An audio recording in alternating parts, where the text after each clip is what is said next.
Serie de conferencias. Les quiero dar la bienvenida a esta serie de conferencias Bioinformatics Applications con el quinto webinar Genómica, Interactómica y Bioinformática en los tiempos del coronavirus, una visión ómica para abordar una pandemia del siglo XXI, a nombre de la Sociedad Peruana de Bioinformática y la comunidad científica lambayecana.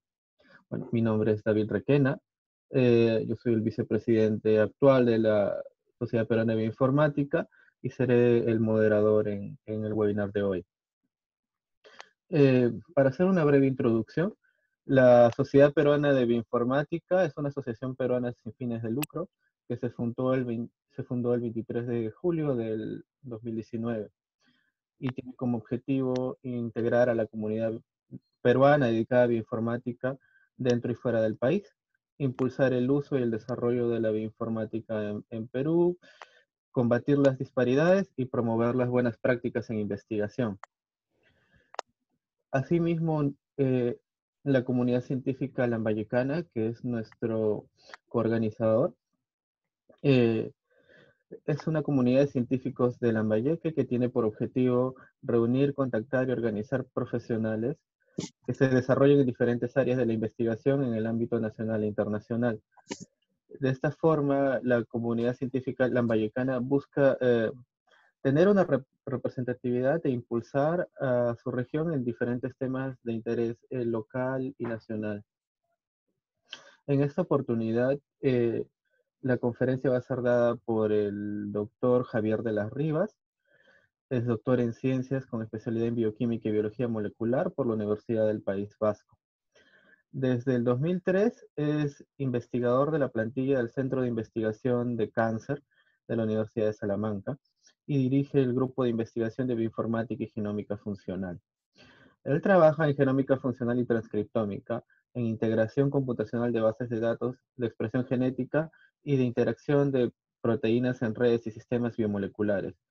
Él es el actual presidente de la Sociedad Iberoamericana de Bioinformática. Entonces, vamos a dar inicio. Solo una breve nota de cuando vayan a hacer preguntas, esperen por favor a que termine la presentación y luego vamos a proceder a leer las preguntas que han ido dejando en el chat de Zoom. Bueno, al final, si desean, pueden especificar si desean leerlas ustedes mismos o desean que yo las lea. Por el momento, por favor, todos apaguen sus micrófonos y cámaras y dejemos solamente al ponente hablar. Bueno, dicho todo esto, por favor, empiece, doctor de las Rivas. Bueno, si me dejas compartir pantalla, yo tengo una pequeña presentación. Ya está. Ya está. A ver. Sí. No sé si ahora la veis. Sí. Bueno, a ver si esto lo pongo en... Bueno, lo puedo poner en... No sé si va en presentación, no se va a montar un lío. No, ¿Así se ve? está bien, sí. Sí, vale, fenomenal. Bueno, ¿me escucháis todos bien? Espero que sí. Bueno, pues efectivamente... Déjame un momentito, voy a mover esto de aquí.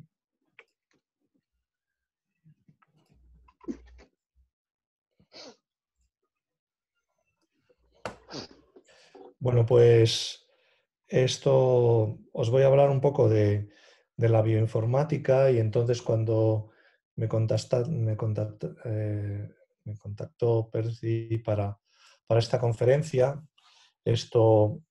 pensaba un poco contaros lo que es lo que estamos haciendo en bioinformática y genómica, pero bueno, en este contexto de esta situación mundial especial que es el coronavirus y de alguna serie de trabajos que hemos hecho pues, en el ámbito de la bioinformática interactómica y cómo se relaciona eso pues, con el coronavirus, ¿no? Entonces, como ya ha dicho David, yo estoy en mi sitio de trabajo es en Salamanca, en la Universidad de Salamanca y en un centro que se llama Centro de Investigación del Cáncer, que es del Consejo Superior de Investigaciones Científicas de España y de la Universidad de Salamanca. y también soy actualmente el presidente de la Sociedad Iberoamericana de Bioinformática, que tenemos que renovar este año la presidencia, pero por la situación creo que va a ser más bien el año que viene. Bueno, pues, uy, a ver si puedo pasar aquí. Bien, primero, pues nada, aquí os pongo un recuerdo, ¿no? De lo que, de los peruanos, ¿no? No sé, ahí está Cleidy, ¿no? Se ve, ¿no? ¿Te ves? Se ve Cleidy, creo que sí, ¿no? Pues de los peruanos Aquí estoy, profe. sí. Muy bien, no sé si está ahí Percy también, no me acuerdo de él. Oh, esa ¿Eh? foto. ¿Eh? Todavía. Vale. Es una foto, bueno, Sí, que en hicimos, realidad como ahí sabéis. solo sale Clady, pero salen otros peruanos relacionados a bioinformática. Claro, pues de los que estuvisteis esto fue en Chile hace 2 años, un encuentro muy majo, muy simpático, en el cual nos hicimos esta foto con el grupo peruano. Ahí, y bueno, pues yo creo que es muy interesante, ¿no? Aquí tenéis ese pequeño mapa de Perú y es muy importante bueno, que en Perú, que hasta ahora hemos hecho poca actividad desde el punto de vista bioinformática, sobre todo desde la sociedad internacional, pues ahora que tengáis una sociedad y contemos con vosotros, creo que es súper importante, ¿no? Entonces, voy a quitar esto de aquí. Pues nada, es un recuerdo de esa foto, que creo que fuese un meeting muy interesante, y a ver si hacemos uno de estos pronto en Perú. Bueno, ya sabéis lo que es la Sociedad Bioinformática. La Sociedad Iberoamérica de Bioinformática es como un paraguas internacional para promocionar la bioinformática y biología computacional en toda Iberoamérica, que somos ahí 22 países donde estabais vosotros desde el principio. Ahí está Perú. Pero bueno, pues eso, ¿no? Entre una cosa y otra, pues hay países que se han incorporado más lentamente, y es muy bueno oír que ahora estáis, ¿cuántos tenemos aquí oyéndome desde Perú? Pues casi 80 o 90 personas, ¿no? Bien, o peruanos o en distintos sitios, pero bueno, con esa idea de hacer una sociedad nacional de Perú que promocionará la bioinformática. Soy Bio, que pretende es un poco pues ayudar y cooperar y, a nivel de toda la región de Latinoamérica, que es, como veis ahí, Iberoamérica, 22 países, pues también participo desde el principio, desde la Fundación España y Portugal, porque tuvimos, digamos, fondos de ayuda de estos gobiernos, y por la relación también iberoamericana, pues que siempre ha sido cultural y socialmente pues muy fuerte, ¿no? Bien. Entonces, bueno, pues eso, ¿no? Que a todos los que seáis miembros de la sociedad peruana, pues será también interesante que paséis a ser miembros de la SOIBIO, ¿no? Bueno, SOIBIO ahí están los 22 países representados, que además está asociado a sociedades internacionales, a la Internacional Global, que es la ISCB, y a Goblet, que es una sociedad internacional especialmente focalizada en la educación, Learning, Education and Training by Informatics, que también estamos haciendo actividades ahora mirando hacia Latinoamérica, ¿no? Ahí tenéis los países, esos 22 países. Y luego hay sociedades nacionales, como es la brasileira, que lleva muchos años de trabajo, como es la argentina, y aquí tendréis que poner, cuando me lo paséis, el logo vuestro, ¿no? De vuestra sociedad de bioinformática, ¿no? Para que podamos, bueno, pues actuar y trabajar con vosotros. Bueno, vamos a hablar un poco de bioinformática, y os quería contar un poco, esto es una pequeña transparencia que he preparado para cómo la bioinformática, pues en el ámbito de las ciencias, de los big data, que está de moda, ¿no? Está de moda un poco en ciencias de la vida, en life science, pues cómo vamos a ser capaces de, o la importancia de la computational biology, y aquí lo llamo como computational omics y bioinformatics, pues a los distintos niveles de todos los datos que se están produciendo en muchas disciplinas de life science. Ya puede ser el mundo de la biomedicina, o el mundo de la agronomía, o el mundo de pues ahora de enfermedades tan importantes como son las enfermedades empíricas, de las que vamos a hablar hoy un poco.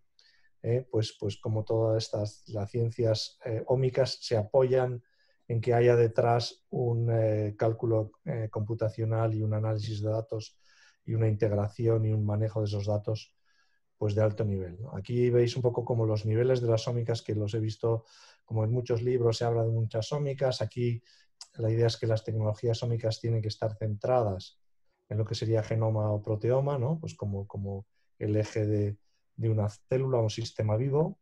Y pues ahí tenéis como los 8 niveles que serían de las distintas ómicas, desde partiendo de la primera y primigenia, que nos habla del genomics, ¿no? Basado en la secuenciación del DNA y el análisis de mutaciones y análisis de los genomas completos, ya sean de microorganismos, ya sea humano, ya sea de pues, una planta que estemos estudiando, ¿no? Pues desde luego la epigenómica, que va a estudiar pues, cómo se regula el DNA, toda la epigenética tan importante, ahora que está muy de moda también a un tercer nivel todo lo que es la conformación del DNA y la arquitectura tridimensional del DNA, que lo han llamado en algún review y que a mí me parece interesante llamarlo 3D Genomics.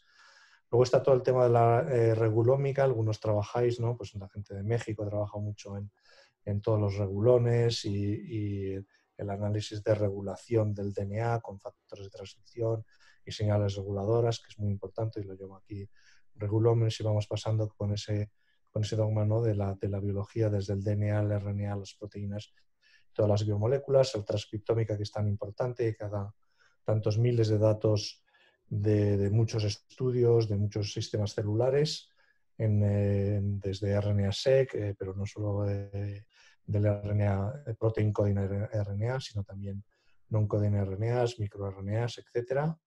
Luego la proteómica, que está también desarrollándose mucho y muchos de vosotros trabajáis con datos de proteómica, y también hace falta muchísima bioinformática porque está todavía un poco en mantillas, desde las proteínas hasta los péptidos, desde los estudios de secuencia hasta los estudios más interesantes computacionales en Structural Bioinformatics, que se suele llamar así, de estructura tridimensional de las proteínas, ¿no? Luego la metabolómica, pero es que habla de metabolitos, pero no solo de metabolitos, sino todas esas otras biomoléculas que hay en la célula, ¿no? Que hablan algunos de lipidomics o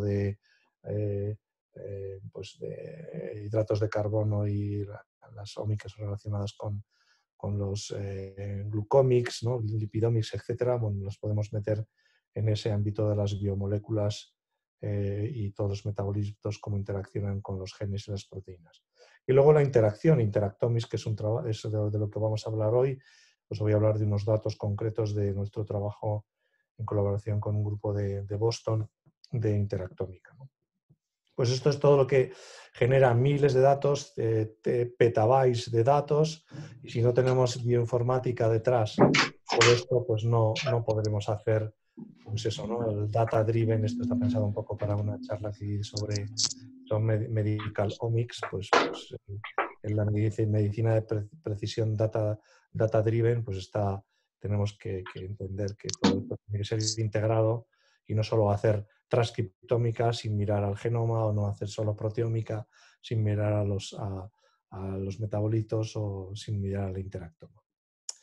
Bueno, de lo que os voy a hablar hoy es un poco más del interactoma, interactomics, y esto es un trabajo que publicamos, pues ha sido este abril, el 8 de abril salió en Nature, pues en colaboración con que es el que lo ha dirigido realmente el grupo de Mark Vidal, del Dana-Farber Cancer Institute, que hemos hecho este mapa que veis ahí, esta galaxia, ¿no? de un ejemplo de interacciones moleculares proteína-proteína de todo el interactoma humano. Esto es como, pues estamos trabajando, igual que se trabaja a nivel de genoma, proteoma, pues esto es un interactoma. Hemos hecho un mapa de las relaciones moleculares de las proteínas humanas en todos los caminos, como los caminos de comunicación, ¿no? Esos caminos de comunicación molecular, ¿no? Entonces, la voy a dejar esto así mejor. Entonces, este trabajo es un trabajo que nos ha llevado a, pues un trabajo de muchos años, una colaboración de 5 años, y sobre todo, pues bueno, gracias a los norteamericanos en esto, los yankees son en ese sentido, pues es un grupo que pues el NCA, el NIH, etcétera, le han dado varios millones de dólares al grupo de Mar Vidal para que puedan tener clonadas en su laboratorio pues casi el 90% del proteoma humano. Esto para empezar a hacer esta interactómica, que es interactómica es que estamos haciendo unos estudios experimentales bidimensionales de interacción binaria de proteínas humanas, de todas las proteínas humanas, en un sistema de doble híbrido que muchos de vosotros conoceréis, y para eso tenemos que tener primero el orfeoma humano, es decir, clonadas en distintos vectores en el frigorífico del laboratorio de Marc Vidal, pues tienen casi 18.000 proteínas humanas y luego se han testado, como veis, en millones de experimentos binariamente en dos direcciones, con pues cada una de esas interacciones moleculares expresando las proteínas in situ y viendo qué es cuál interactúa molecularmente con cuál. Entonces es un mapa de interacción molecular, de relaciones moleculares de las proteínas, que nos ha permitido, bueno, pues luego pues ver cuál de ellas hemos también mapeado sobre los datos de expresión que ya tenemos de varias bases de datos importantes de transcriptómica humana, los tejidos, qué proteínas están on en los distintos genes, están on en los distintos tejidos, y se hace ese mapa de esa galaxia tan interesante sobre la que ahora tenemos que empezar a navegar, y es un trabajo pues como muy importante que ha durado más de 5 años y ha salido ahora publicado. En ese interactoma, pues cada uno que es una fuente, es un resource, ¿no?, público que se puede acceder. Se ha montado una base de datos y uno se puede bajar los datos, ¿no? Pues uno puede buscar las interacciones moleculares de una proteína concreta, ¿no? Entonces aquí nosotros en Salamanca hemos hecho una base de datos, que por eso empezamos a colaborar con la gente de Marc Vidal, una base de datos computacional basada en la integración de varias bases de datos de interacción molecular proteína-proteína, y tenemos todos los datos, pues se llama APID, la base de datos, algunos la conoceréis, y pues yo puedo preguntarme sobre una proteína humana, que es lo que he hecho aquí en este visor que tiene nuestra base de datos, la proteína AC2, ¿no? Sabéis que la proteína ACE2 o la proteína AC2 es la proteína por la cual, no sé si lo sabéis, pero bueno, la habéis leído, si estáis un poco relacionados con toda la movida del coronavirus. El coronavirus tiene unas proteínas en su superficie, una corona, y la proteína principal de esa corona se llama proteína S, proteína Spike, y se sabe que la interacción molecular se ha determinado tridimensionalmente. Existe una interacción molecular entre la proteína AC2 humana, que está en la superficie del epitelio de ciertas células, sobre todo el epitelio respiratorio, pero también el epitelio gastrointestinal y en otra serie de sitios, pues por la cual esa interacción es el inicio principal de que esta proteína interactúa con la proteína S con la AC2, y el virus, como sabéis, se mete dentro de las células. Y esto serían, pues un poco, que es un mapa, como veis, relacional, ¿no? Esta galaxia es un mapa relacional para el cual necesitemos técnicas computacionales, las mismas que se utilizan para analizar las relaciones en Facebook o en social networks o en Twitter, o las relaciones moleculares de otro tipo, ¿no? Como, pues eso es un mapa molecular de interacciones binarias, que es el que hemos generado. Entonces, si yo me pregunto en esta base de datos que tenemos, y también derivado de los datos del interactoma que hemos publicado, pues con quién interactúa molecularmente dentro de la célula la AC2, por ejemplo, aquí se ve que interactúa, veis, la CALM1 y CALM2, eso con la calmodulina, está muy relacionada con el metabolismo de calcio, ¿no?, y el metabolismo de metales. De hecho, se ha visto que la infección vírica provoca un desequilibrio sanguíneo en general, pues muy fuerte, toda la ferritina, y de calcio y otros metales, ¿no? Bueno, pues esto es interesante, ¿no? Es un poco una cosa que uno sabe bueno, pues fruto de este trabajo. Os voy a hablar un poco más de esta interactómica, pero antes me quería meter, como estamos en esta época de pandemia y se ha hablado tanto, ¿no? ¿Cuántas charlas habréis oído sobre los virus? Os voy a presentar una charla que bueno, luego la Fundación Roche ha hecho un vídeo de esta charla que saldrá publicado a principios de junio, pues en la que yo yo no soy experto en virus, no soy virólogo, soy biólogo molecular, bioquímico, y luego he trabajado muchos años en genómica y en bioinformática, biología computacional, pero uno se pregunta, bueno, primero los virus, esto de los virus, ¿no? Esos microorganismos tan pequeños que nos están invadiéndonos, pues primero una pregunta que a veces algún profesor de biología de instituto o de un liceo, todavía algunos se pregunta si son seres vivos, ¿no? Yo creo que después de esta pandemia nos vamos a quedar claros que son seres vivos, ¿no? Entonces, aquí os hago un pequeño elenco de, pues efectivamente, son seres vivos y muy vivos, ¿no? A veces se ha dudado de que sean seres vivos porque no tienen, pues porque no pueden vivir fuera de otra célula. Esto es muy importante, como ya veremos después para su patología. Los virus viven dentro de otros seres vivos, son de otras células, de nuestras células en concreto. Pero son, clarísimamente, esto es como muy básico, pero muy, muy importante, ¿no? Son virus, son seres vivos porque tienen todas las biomoléculas igual que de la vida, ¿no? Pues tienen proteínas, ácidos nucleicos, pueden ser de DNA o RNA, lípidos, hidratos de carbono en la superficie, etc. Son sensibles, pueden percibir, como vemos, son capaces de infectar, sentir, percibir el entorno.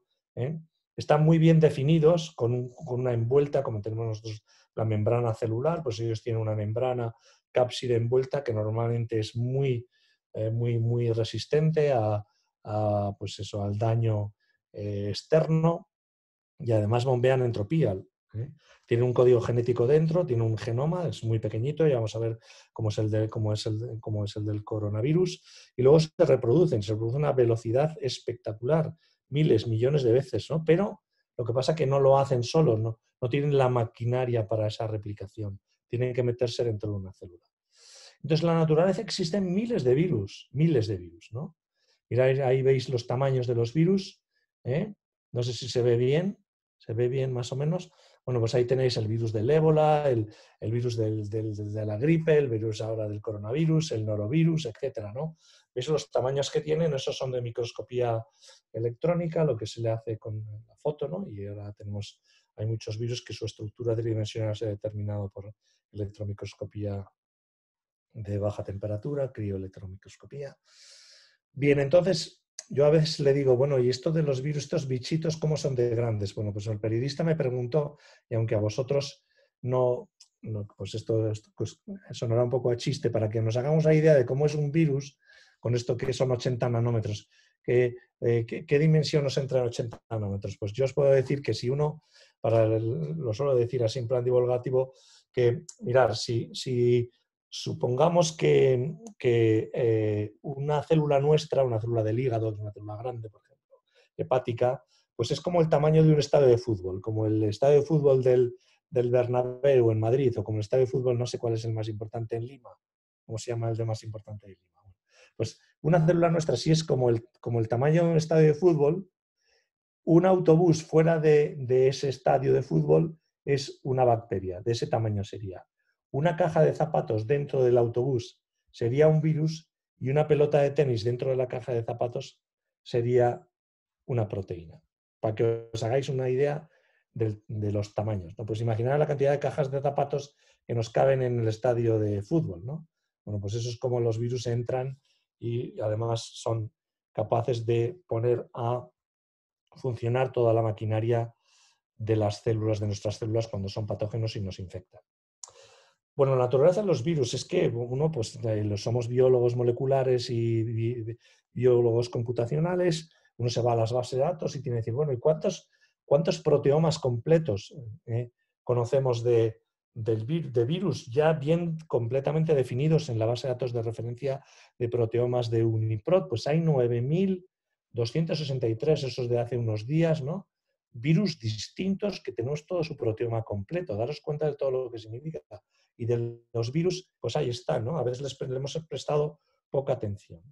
Y lo que quería es un poco un challenge, ¿no? Para todos vosotros, esto en Latinoamérica creo que lo vais a entender mucho mejor porque es verdad, ¿no? La medicina moderna ha fracasado un poco en el tratamiento eficaz contra los virus, ¿no?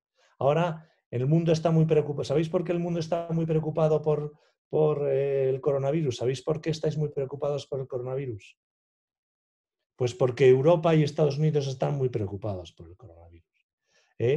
Pero las infecciones víricas,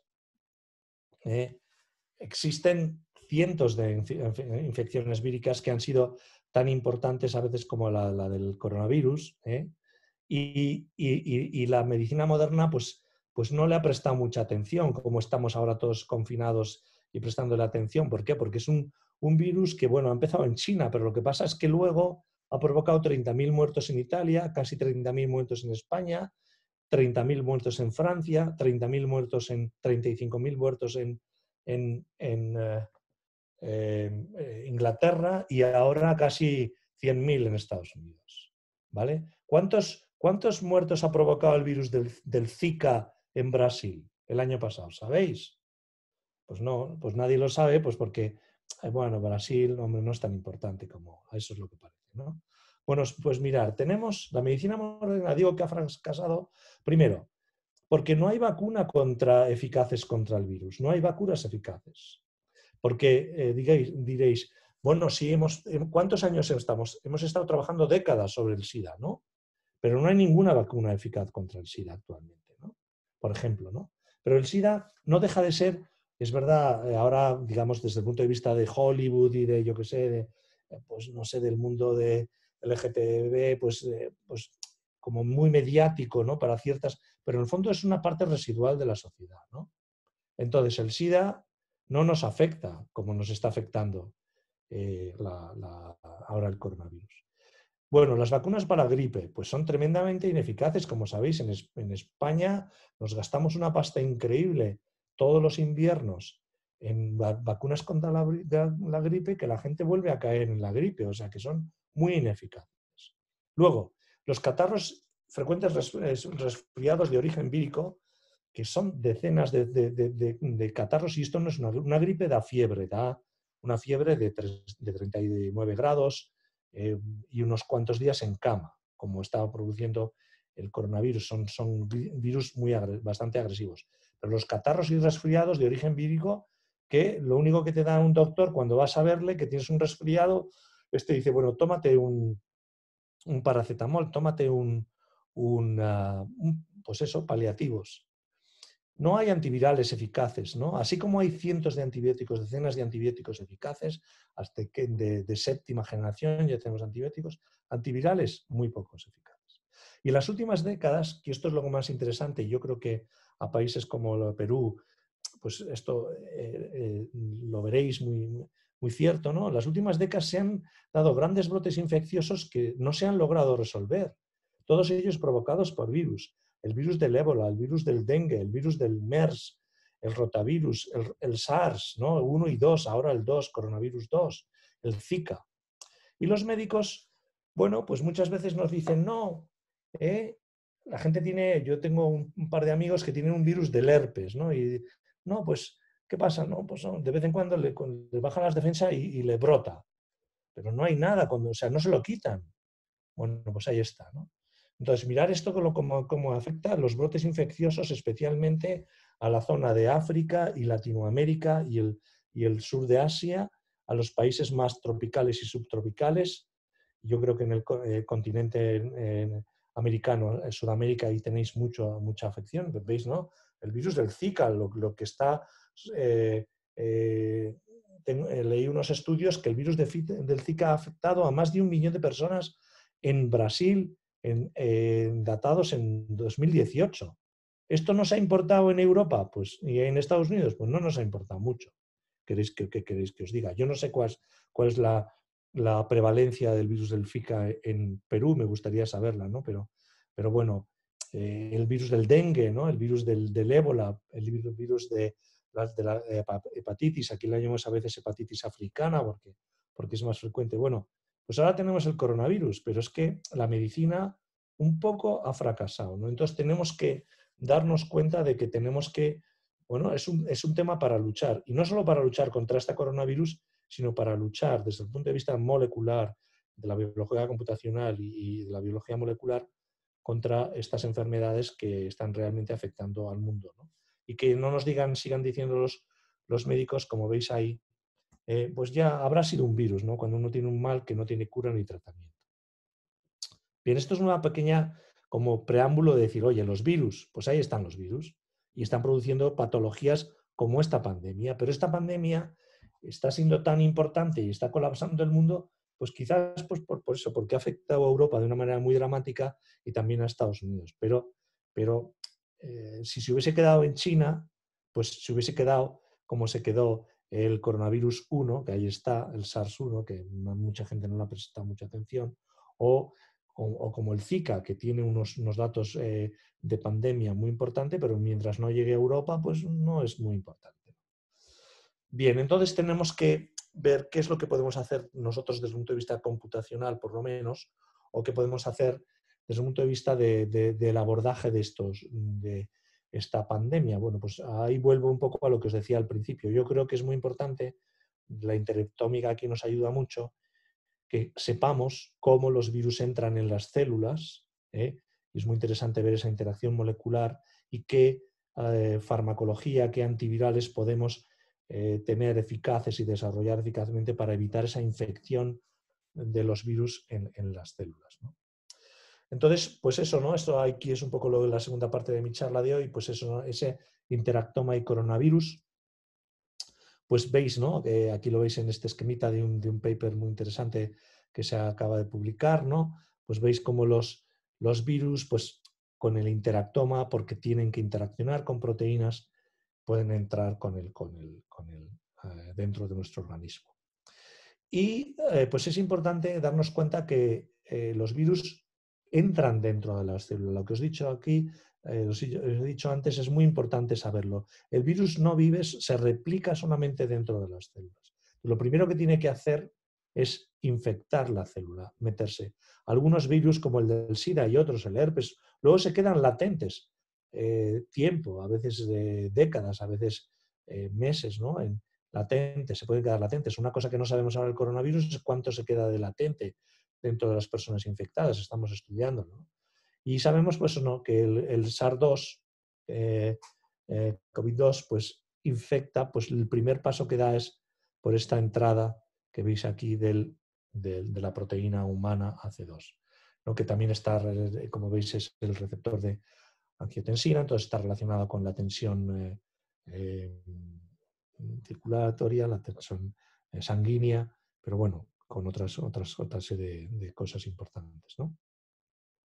Bien, entonces, pues esa, desde el punto de vista de los que hacemos biología computacional y hemos hecho este interactoma y estas redes, teoría de redes, nos va a ayudar a saber, bueno, que la proteína S entra porque actúa sobre la AC y luego con quién también interactúa, ¿no? Pues eso es muy interesante, ¿no?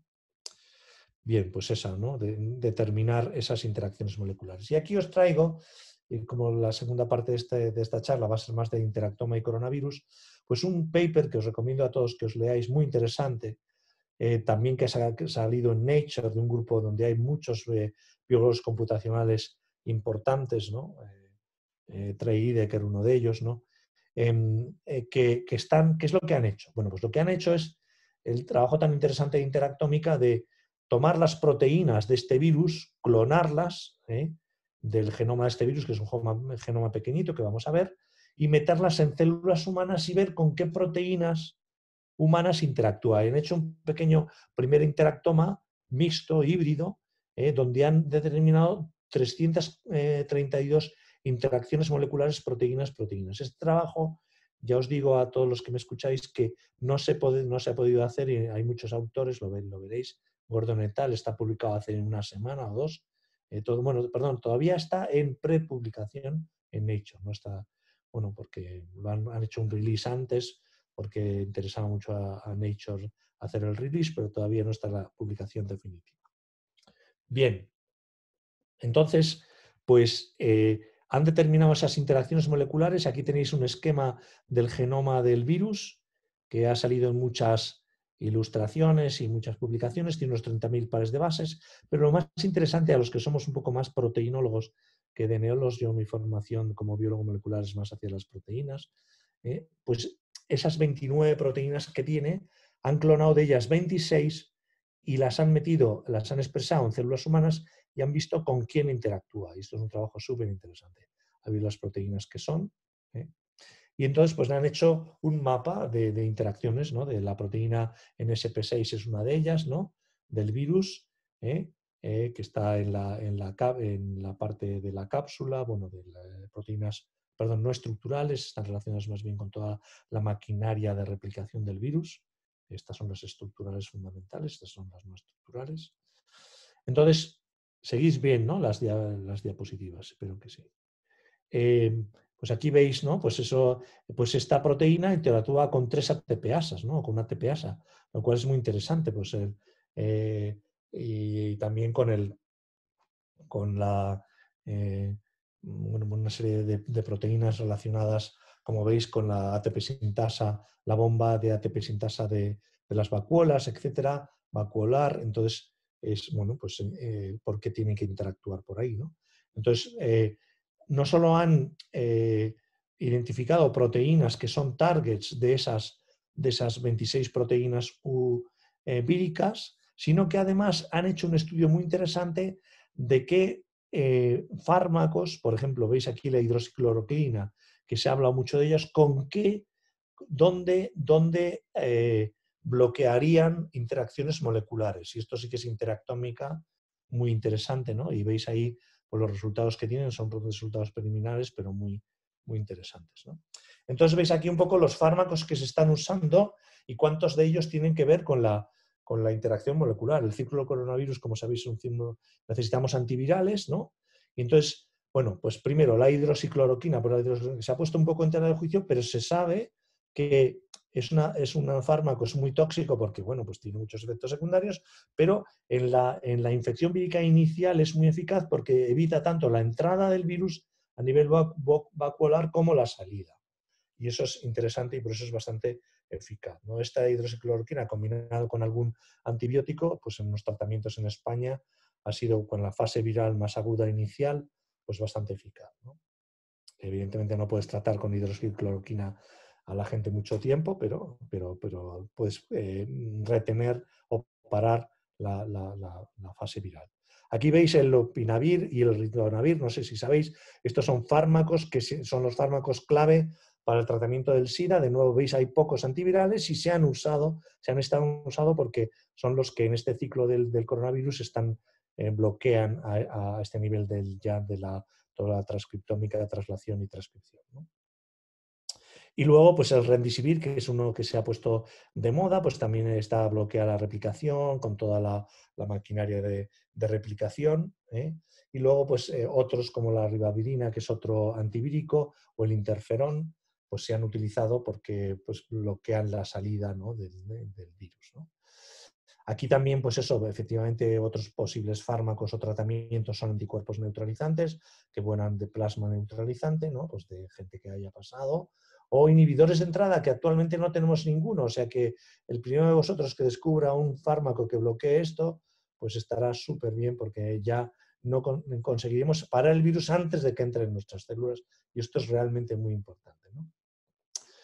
Bien, los tratamientos más eficaces han sido siempre tratamientos combinados, no sé si lo habéis visto en la literatura, pero es así y esto ahora los médicos y yo creo que en España en estos 60 días de tratamientos de cientos de miles de personas, pues la medicina ha avanzado muy rápida porque la gente o se moría o la tratabas con lo que tuvieses y han sido yo creo que por lo menos en el hospital que conozco de aquí de Salamanca, que es un hospital de nivel 4 con muchos que tiene mucho nivel, pues ha tratado con todo este tipo de batería de fármacos. Bien, pues esto os quería hablar, viendo que, como veis, este tipo de trabajos de interactómica y coronavirus no se pueden hacer, igual que lo de interactoma humano, sin la participación de la bioinformática. Creo que es un ejemplo muy bonito de aplicación para lucha contra esta pandemia y que claramente no nos tenemos que olvidar de los virus, no solo del coronavirus, sino de todos estos virus que van a tratar, a seguir infectándonos. Y yo creo que es bueno, pues eso, ¿no? El interactoma es un aliado en la búsqueda de tratamientos contra el coronavirus y que hacer buena bioinformática unida a estos grupos experimentales pues nos va a sacar de estos problemas, ¿no? Y nada más, esto es lo que os quería decir. No tengo más, ahí que termino con esa foto vuestra de los peruanos que nos encontramos en Chile y nada más. Si quieres... Bueno, muchas gracias, doctor de las Rivas. La charla estuvo muy interesante. Esta base de datos también se ve bastante útil para poder explorar diferentes conexiones y cómo estas pueden estar relacionadas a los diferentes genes causales de enfermedades. Yo tengo un trabajo mucho más chiquito, pero previo, en donde justo asociamos genes causales con enfermedades y redes de interacción proteína-proteína que podría sacar bastante provecho de toda esta base de datos que acaban de publicar en Nature. Sí, lo tenéis disponibles. Yo creo que hay que bajarse los datos también en la página web, en la aplicación nuestra se llama Apit Interactomes. Ahí tenéis interactomas no solo humanos, sino también de muchos organismos. Entonces también hacemos un esfuerzo computacional de integración de datos y pues vamos a los datos de este paper ya están los vamos a poner en el nuevo release.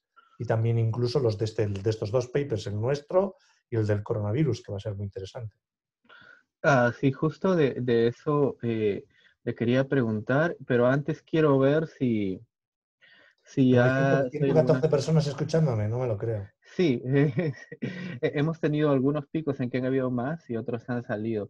Quería darle paso a las preguntas del público, a ver si, Muy bien. para darle David, sí, prioridad. David, si me lo permites. Oh, David. sí. Javier, Sí. Javier, mucho gusto de conocerte. Soy Mirko Simic, recientemente elegido por un grupo presidente como la Sociedad Peruana de Informática, la cual lo asumo con mucho honor y bastante responsabilidad. Y me dará mucho gusto de que podamos interactuar prontamente contigo y con otros grupos también. Agradecerte primero por tu presentación. Ha estado muy didáctica, muy buena. Te felicito por esta apertura que nos das y esta oportunidad. Y solo comentarte que aquí en Perú ya hay varios grupos de bioinformática que ante la pandemia empezaron a trabajar en varios sitios. El nuestro en particular ha venido haciendo algunas cosas interesantes también. Y comentarte, ¿no?, que aquel punto que dijiste, cómo interrumpir esa interacción de la RBD con el AC2 viral, ha sido todo un reto y comentarte que hemos podido tener acceso a una supercomputadora que hay acá en Perú, en Ica, en la Universidad San Luis Gonzaga, y hemos encontrado algunas moléculas muy interesantes, como algunos flavonoides que han sido publicados antes para SARS-CoV-1, etcétera. Bueno. Y algunos anticuerpos, ¿no? Anticuerpos de gallina, que ya las hemos producido vacunándolas con la proteína viral RBD y con la S1 que hemos producido recombinantemente acá en el Perú, entre la empresa Farbet con el apoyo también de la Universidad Cayetano, quienes emprendimos un reto grande, muy complicado, muy difícil, ¿no? Pero igual asumimos el reto, que es el de tratar de desarrollar una vacuna, ¿no? Yo sé que la pendiente y el trayecto es tan difícil y tal vez hay posibilidades de que nunca dé a luz, pero si no lo intentamos, lo único que tenemos es la certeza de que no va a funcionar.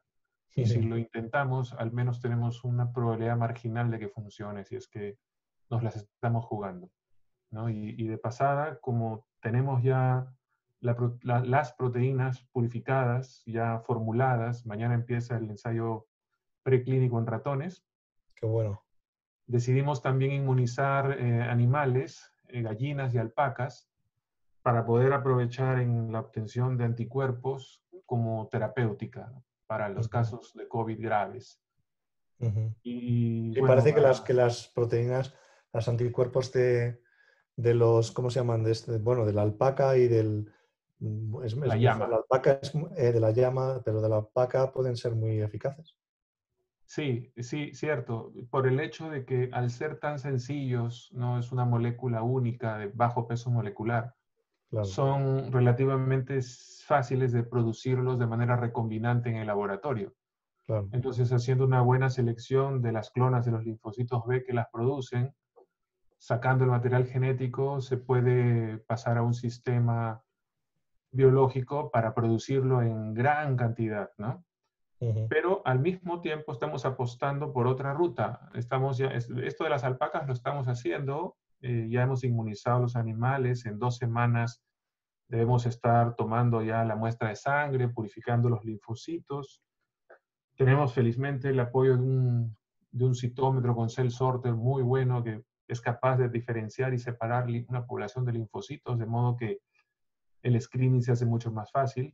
Esto, la empresa Farvet en Chincha, es una empresa que desarrolla y produce vacunas aviares y veterinarias en general. Pero a la par, también hemos inmunizado gallinas para poder purificar los anticuerpos IgG, que son igualmente complejos que los IgG humanos, pero las gallinas pueden producirlas como pequeñas fábricas y nosotros podemos purificarlas de los huevos, de la yema de los huevos, ¿no? Y hay muchos trabajos previos de terapia y profilaxis, ¿no? Terapéutica y profilaxis con IgG para muchas enfermedades y para tanto animales como humanos. Se sabe que si el IgG se administra de modo intranasal como un aerosol, llega al sistema circulatorio. Se sabe que si el IgG se administra por una sonda nasogástrica en cerdos y en ratones, llega también al sistema circulatorio. No solo llega, sino llega con estructura y función óptima, porque tienen capacidad de reconocer a las moléculas contra las cuales estos anticuerpos se elicitaron, ¿no? Entonces, ahí estamos ya muy, muy entusiasmados. Justo entré un poquitín tarde porque veníamos conversando y le contaba a David que hoy día confirmamos que los anticuerpos purificados de la yema del huevo de una gallina a solo 15 días de inmunización, no 28, que es lo óptimo, inmunizada no con la proteína pura, sino con un lisado de las células SF9 de insecto que la están produciendo, neutralizan la unión de la proteína RBD con el receptor ACE2. Qué bueno. ¿No? Sí, y bueno, entonces son resultados muy bonitos y solo te quería comentar que todo esto, como tú bien dices, ha surgido prácticamente de los análisis bioinformáticos iniciales, ¿no? Entonces, solo a agregar a lo que tú bien has dicho, que la bioinformática es fundamental hoy día para que los proyectos nazcan, ¿no? Nos reducen muchas posibilidades Sí, apoyan de mucho exploración continuamente. experimental.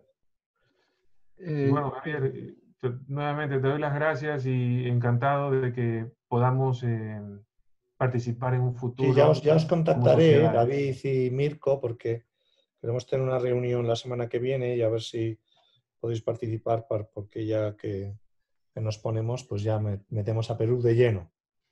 Gracias. Gracias, David.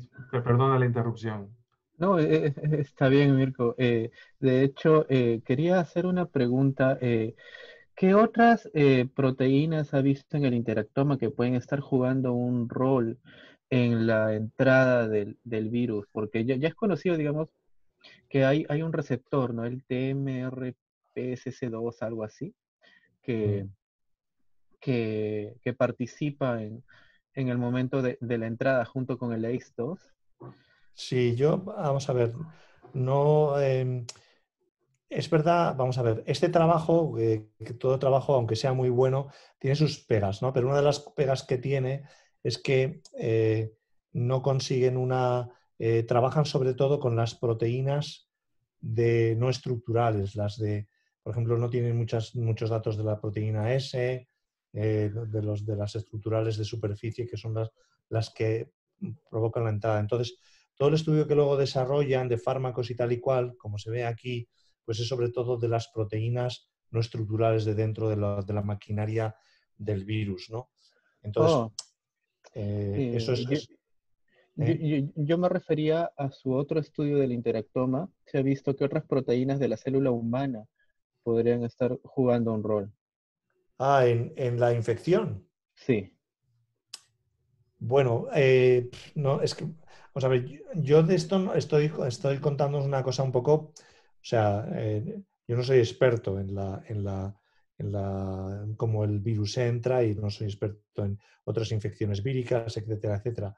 Pero sí que es verdad, o sea, lo que sí que te puedo decir es que estos datos nos muestran, y luego lo he visto en varios artículos que os he dicho, por ejemplo, aquí está actuando directamente la AC2, toca directamente las dos calmodulinas. Entonces, todo el metabolismo del calcio celular está tocado.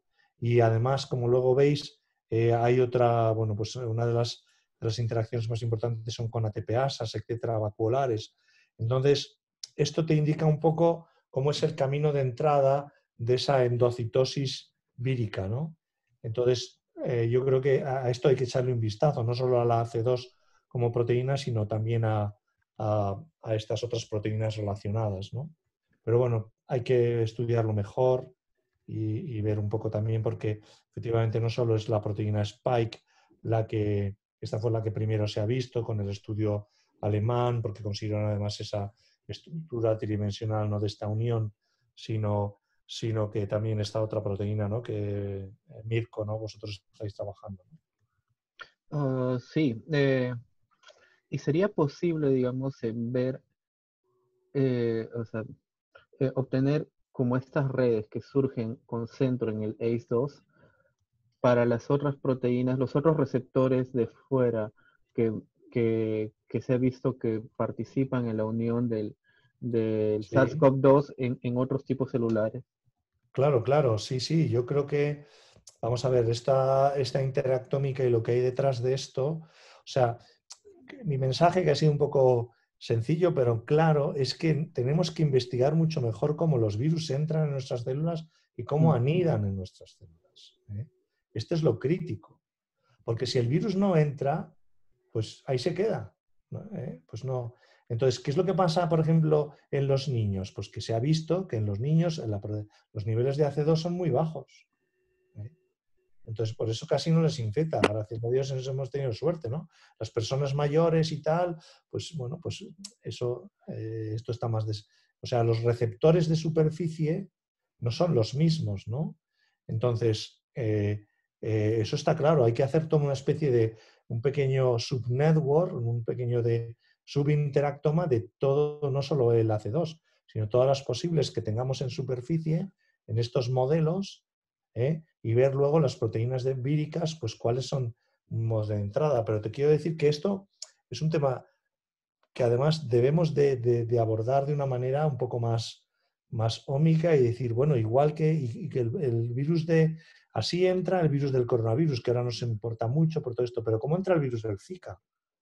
Que no sabemos tampoco. O Mm. sea, a lo mejor los modos de entrada son comunes, porque o sea, aquí te está diciendo, ves en esta arquitectura, que bloqueantes de la maquinaria de replicación del coronavirus son bloqueantes también, bueno, perdón, del virus del SIDA, son bloqueantes del coronavirus. No son optimizados como son estos, pero pues están actuando sobre relaciones moleculares específicas. Entonces, sí, yo creo que hay que hacer, bueno, si uno diseña un proyecto, si yo diseñase un proyecto de interactómica que a base a este trabajo, pues puede ser muy bonito, ¿no? Pues de a relación viral o de los coronavirus, etcétera.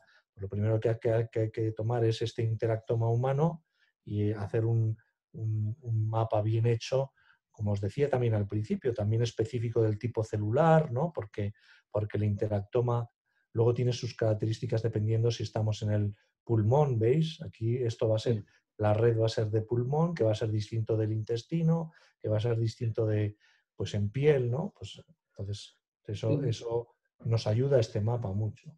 Yo creo que eso sería bastante interesante y útil, en especial para entender el pico de casos de síndrome de Kawasaki eh, que ha surgido, en especial en niños acá.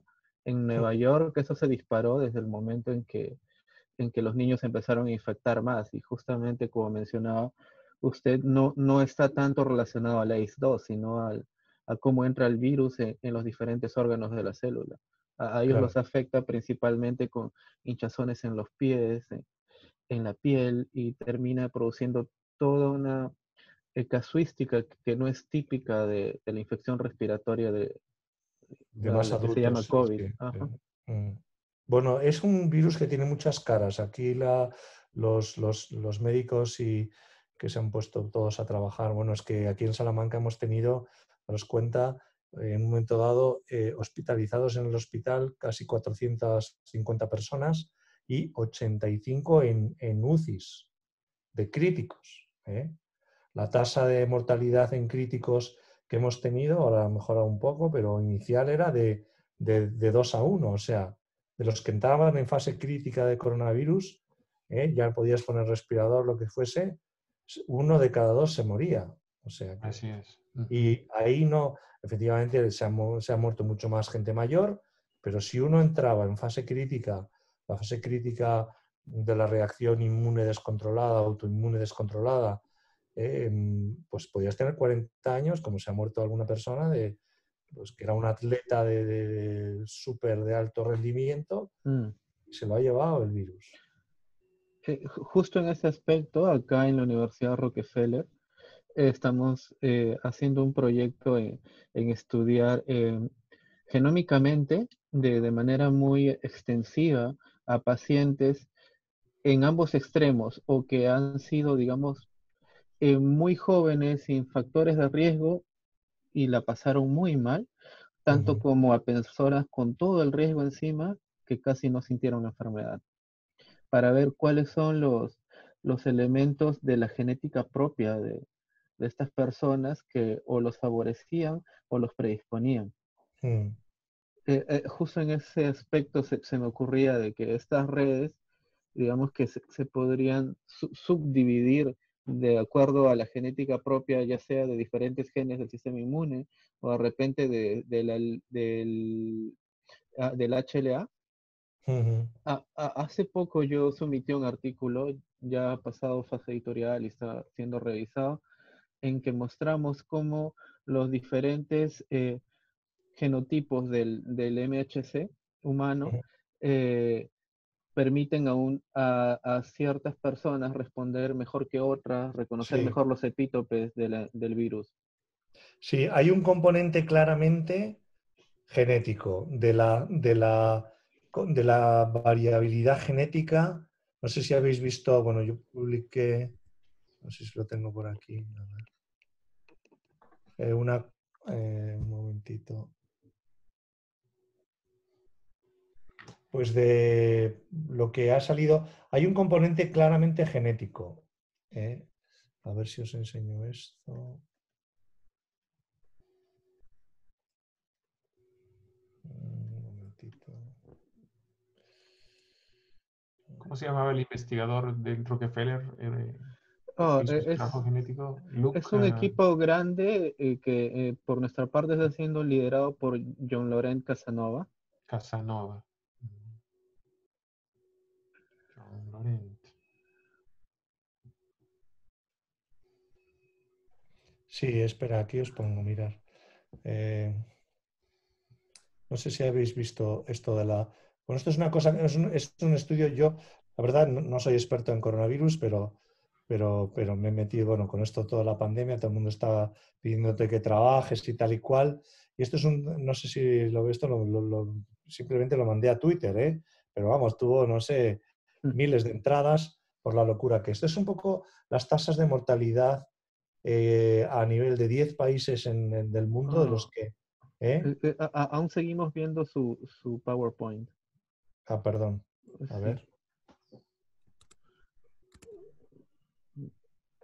Un momento. Sí, habría que poner compartir otra vez y seleccionar de repente el escritorio. Verdad. Sí.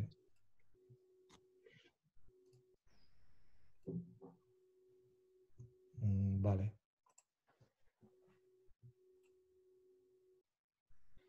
¿Lo veis ahora? Sí. Bueno, este es un estudio un poco, vamos, os cuento rápidamente. El asunto es un poco basado en las tasas de mortalidad. Las tasas de mortalidad, como sabéis, médicamente es el número de casos de una afección, de una enfermedad y el número de fallecidos. Está claro que los números, cada país ha contado como ha querido, que unos mienten que si los chinos no sé qué, que si los otros no cuentan, que si yo, bueno, evidentemente puedo hacer errores, tanto en los que estamos contando como infectados, que contamos menos de los infectados, o los que estamos contando como muertos, que a lo mejor decimos, Alemania, por ejemplo, ha sido muy estricto a la hora de contar los muertos, tenía que tener casi perfectamente el fallecimiento certificado por coronavirus, no por otra cosa. Vale, pero sí lo que se ve tanto a nivel mundial, estos 40 días después del lockdown en España, 55 días después del lockdown en España, ¿vale? Y esto es en el mundo. Mundo, Alemania, China, USA, Bélgica, Francia, Italia, ¿veis? Entonces, lo que vi yo desde el principio, estos son tasas de mortalidad, es decir, aquí estamos, la media del mundo a los 40 días era un 7%, es decir, del número de infectados, el fallecimiento de reportados, cada uno cuenta como cuenta, pero más o menos en números globales, hay muchos números aquí detrás, ¿no? Pues era un 7%. En España la media era un 10%, ¿vale? Y en ese 7% lo que se veía en el mundo, a nivel mundial, vamos a ver a nivel mundial, ¿no? Pues que había unos países que estaban, ¿ves?, con una supervivencia, como ha permanecido China todo el tiempo, de en torno al 5-6% de tasa de mortalidad, mientras que en Europa, pero empezó por España, bueno, empezó por Italia, luego España, pero Francia, Bélgica, Inglaterra se ha ido al 10, al 12%, casi 3 veces más.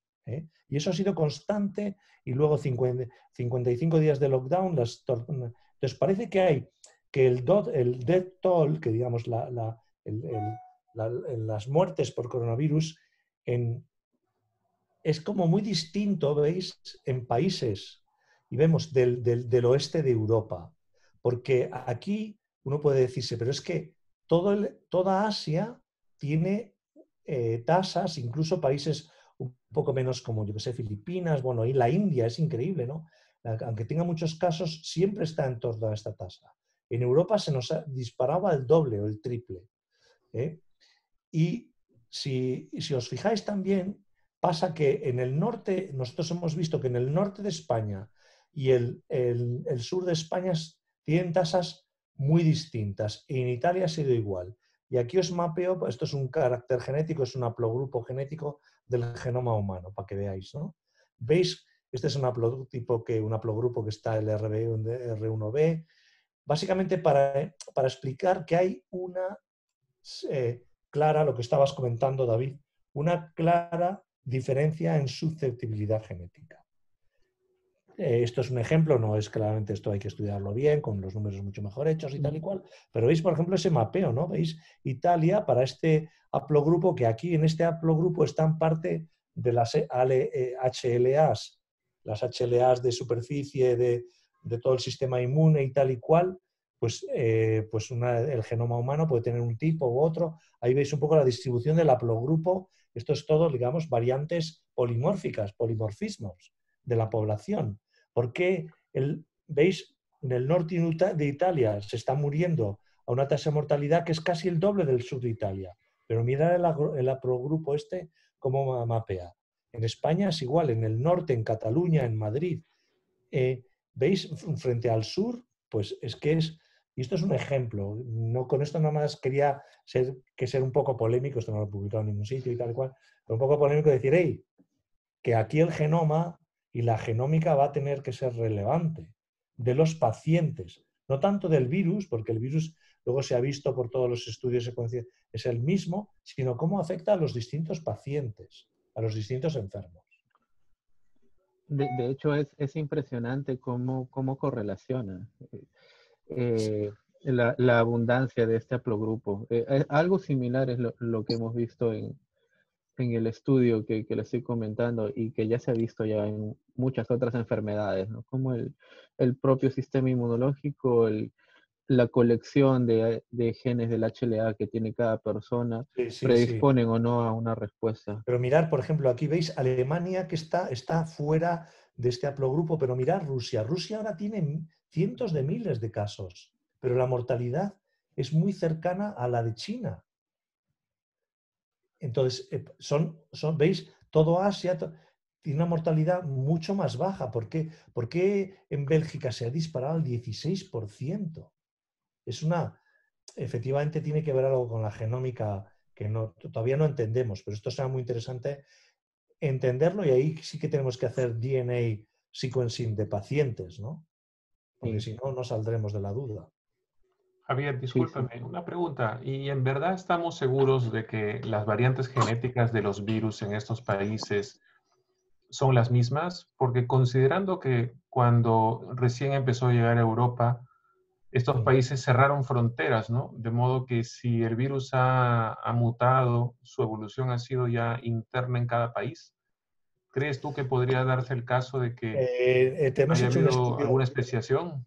No, porque, bueno, hay casi, ahora sabéis que hay una base de datos, que a ver si la puedo buscar, que tiene casi, os la voy a buscar un momento. USAID. Sí, que Ajá. tiene casi 6.000 virus secuenciados de la pandemia, empezando por China, siguiendo por Italia, España y todo. Y la evolución de este virus es mucho más lenta que, por ejemplo, el virus de la gripe. Eso se ha visto. Las tasas evolutivas que están calculando. Entonces, ahí hay que ponerse a punto y hablar con los biólogos evolutivos y los que son virólogos, etcétera, y ver. Pero parece que no tiene ese tipo de...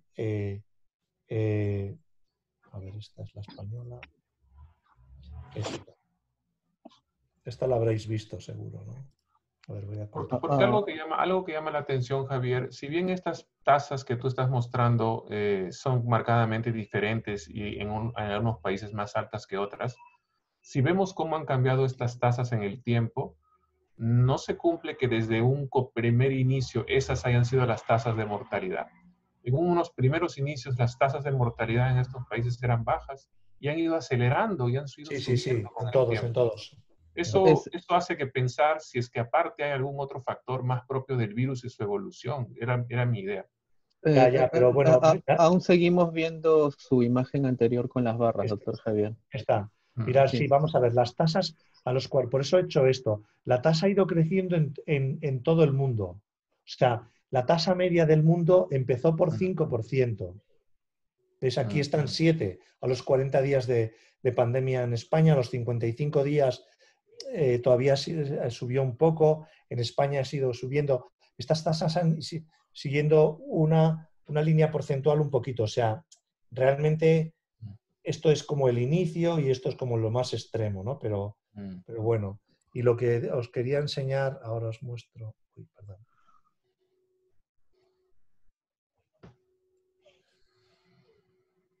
Esto lo habréis visto, esta base de datos. Oh, sí. Trabajamos bastante con ella. Claro. Entonces, por lo que se ven estas tasas, la tasa evolutiva, aquí están metidos, pues mirar, ahora ya hay 3.000, ¿cuántos son hoy? 3.800 genomas completos del virus. Es pequeñito. Entonces, estos son 3.815. Empezando porque aquí se puede hacer con un mapa que está más abajo. A ver, creo que está aquí. ¿Veis? No parece, evidentemente, pues no parece que haya como una rama que se despegue o en el tiempo. Esto es lo que nos dicen, yo no tengo ni idea, no soy muy experto en esto, he hecho un poco digamos, en proteínas sobre todo, no en genomas, de análisis filoevolutivo, pero más trabajamos más en proteínas que bueno, lo tendrán que decir ellos, no sé. Aquí, en un momento dado, toda la prensa, las news salía, un poco a lo mejor lo que tú dices, Mirko, que había dos tipos de virus. Un virus malo y uno muy, muy malo. Pues no sabemos. Sí. Sí. Solo un pequeño comentario, nada más agregar a todo esto, ¿no? Al margen de los factores genéticos que yo sí estoy seguro que deben estar jugando un rol, ¿no? Como los haplotipos HLA que mencionan acá. No hay que olvidarnos también que los sistemas de salud con el tiempo se van desgastando, ¿no? Y por ejemplo, acá en el Perú estamos viviendo un momento en donde nuestras muertes por COVID son casos que ni siquiera llegaron a tener la atención médica primaria, ¿no? Oh, Y por lo tanto, al no recibirlas, mueren y la tasa de mortalidad sube también. Entonces, extraño que en Europa, Bélgica, por ejemplo, que yo entendería, tiene un muy buen sistema de salud, a menos que esté no. equivocado. Ahí sí extraño, ¿no? Que se levante tan fuertemente, ¿no? Es que te puedo Eh, decir, en España el sistema de salud es de los mejores de Europa. Y te puedo decir, vamos un poco al contraste de Italia, el sistema de salud de Lombardía es el mejor con diferencia de Italia. oh, Y en el sur de Italia, por debajo de Nápoles, la afección y la mortalidad ha sido bajísima. mm, O sea, cuando la atención primaria, evidentemente, no hubo un foco tan fuerte, aquí también es como si había millones de virus y se está replicando en decenas de personas, pues esto es la carga viral. Al final, pues eso, ¿no? Los virus entran en nuestras células y entonces salen, se replican por miles, millones. Entonces, pues como ese caso del primer italiano, pues que contaminó, no se sabe si a 800 personas, o sea, una cosa espectacular, ¿no? Entonces dices, pues eso, pero ha llegado a Roma, ha llegado a Nápoles y las mortalidades son muy distintas. interesante. Entonces, dentro de un país, por eso te quiero decir que, vamos a decir, en un país las cosas se cuentan igual, se cuenta igual en Nápoles que se cuenta en Milán, o aquí, pues nuestro gobierno podía decir una cosa u otra, pero Madrid cuenta igual en Bilbao o en Barcelona que en Andalucía. Y es que en Andalucía ha habido muchísimo menos casos. Interesante. Gracias, Javier. Ujú. ¿Qué más? Todo, todo en verdad ha sido muy interesante, doctor Javier. Bueno, no hay más preguntas del público, según parece.